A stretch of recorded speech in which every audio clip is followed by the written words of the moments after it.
My boyfriend called me ugly in front of his friends and dumped me at a dinner party. As he walked away, he laughed loud enough for the whole room to hear and said, "A girl like you should be grateful I even dated you." The words were gasoline. Humiliation flared hot across my face, but underneath the burn something colder ignited. A precise, surgical calm. If arrogance could be invoiced, Luke Bennett was about to pay. Plus interest. My name is Rachel Emerson. I'm 25, freckles bridging a nose I once photoshopped thinner, a master's student in statistics by daylight and a barista by rent time. Numbers soothe me. They never gaslight, never promise one thing and deliver another. Luke, 27, regional sales rep for a luxury sneaker brand, lived off promises. Charismatic, curated, chronically applauded. He collected limited edition shoes and limited edition compliments. Strangers orbited him like he carried gravity in his grin. We met at a silent disco fundraiser. His LED headphones flashed the same blue as mine. Fate, he declared. During our first month, he drew constellations on my freckles with a fingertip and called them celestial coordinates. He bragged that my coffee art tasted better than professional roasts. For a season, I believed him. Compliments, though, came with an expiration date. Month 4, Luke chuckled when I used bus tokens instead of ride shares. Month 5, he told me joggers compress the wrong places. I laughed it off. Women are taught to convert insults into courtesy. Month 7, he introduced me to his college buddies Brandon and Jax. They rated every woman they saw on a 10-point scale, like crypto stocks. Luke gave me a soft 9, a number that felt negotiated, not cherished. By month 9, Luke posted an Instagram reel of me applying eyeliner, captioned, "When you only have one good side." My best friend, Mara, neon pink hair, TikTok crusader, called it cruelty. Luke called it honesty. I settled for the middle ground of denial. Everything combusted on the first Friday of December. Luke texted, "Dinner with the boys, 7 p.m. La Stella. Dress cute. Want them to meet the girl I brag about."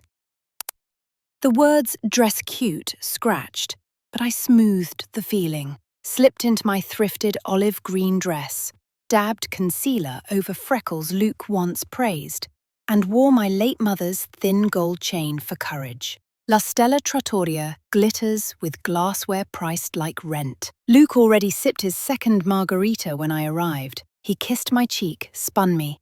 "Gentlemen, behold, the muse." Brandon and Jax performed air kisses and complimented the dress as if reading compliments off a teleprompter. For 10 minutes, the conversation sparkled. Brandon's startup, Jax's sneaker drop, Luke's quarterly bonus. They ordered tomahawk steaks and $60 wine. I ordered mushroom risotto and water. Luke joked I was saving calories. I ignored it. Then Brandon slid his phone across the linen tablecloth. An influencer flashed on the screen. Surgically aligned features, algorithm-tuned curves. 10 out of 10, right? Brandon grinned. High 10. Jax agreed. Luke studied the image, then studied me. The way a pawnshop owner inspects jewelry with a crack. He raised his glass. "This," he announced, tapping the influencer, "is what a perfect 10 looks like. Rachel, babe, you're cute, but let's be real. You're a 6, 6.5 if the lights are dim." Silence detonated. Brandon cackled first. Jax followed.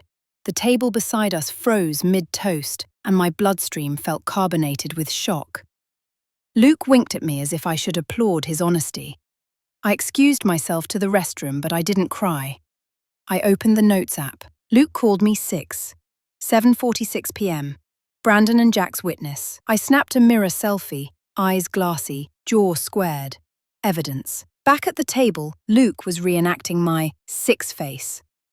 They howled. He saw me, didn't soften. I whispered, "Luke, can we step outside?" "Relax, babe," he replied, loudly. "We're just telling the truth. Don't be sensitive." He turned to Brandon. If she can't handle honesty, maybe we're done.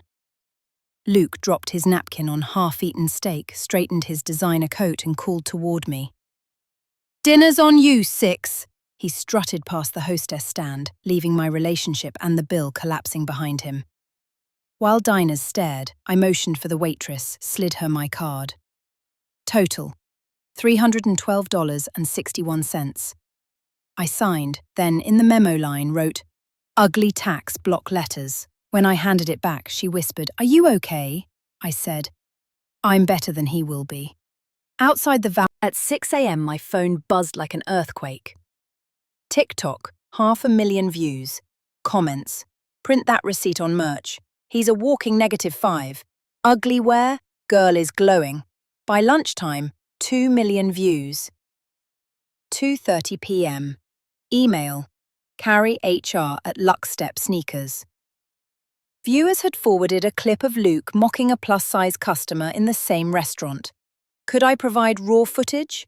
I attached the file. 3 p.m. Luke texted, "What did you do? HR just suspended me." I replied, "Truth is trending." He demanded I delete the video. I sent a PayPal request marked "Trauma Surcharge, $5,000. He threatened legal action. I replied with a laughing emoji and a link to defamation law. That evening, La Stella commented on the video. "We've refunded the entire bill and donated $500 to Safe Haven Women's Shelter in Rachel's honor." The shelter posted a thank you photo, women enjoying a catered dinner. They tagged me. Algorithm fireworks erupted. Views hit 5 million. Mara's follow account doubled overnight. Luke showed up at my cafe Monday morning, sneakers scuffed, eyes red.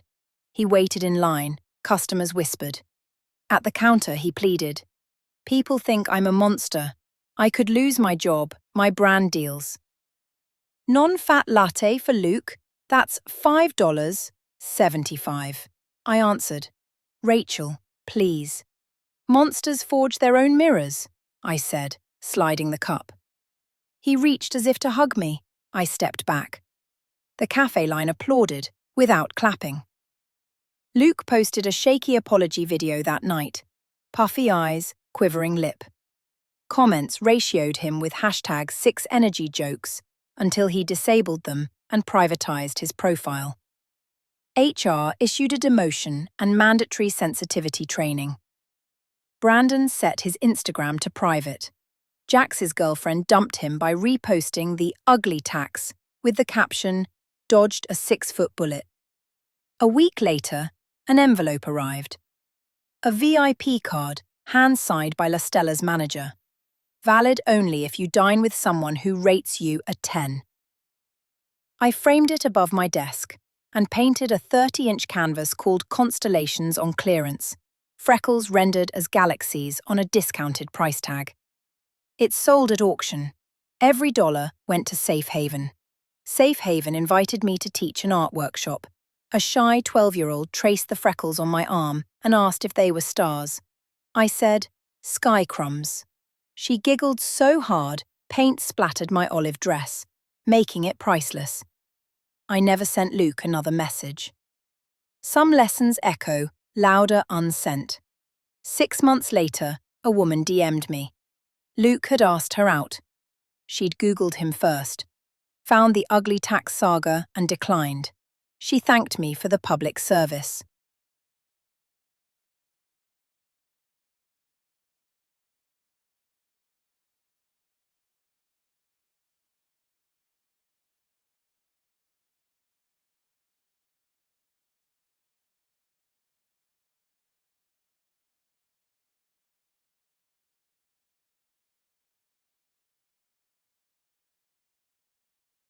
I still run evening miles wearing the sneakers he gifted me. Feet pounding pavement to a mantra. Worth isn't a rating. Worth is direction.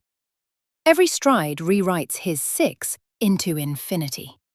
So if anyone ever labels you ugly, average, a 6, remember, insults are debit cards. You choose whether to swipe. Hold your receipts. Present them publicly. Let arrogance fund your next masterpiece. I file mine in a shoebox marked Ugly Tax Paid, right beside a VIP card, waiting for the days someone sits across from me, candlelight reflecting in their eyes, and calls me a 10 without decimals. End of invoice. Balance settled. Value: non-refundable, non-negotiable, never again for sale.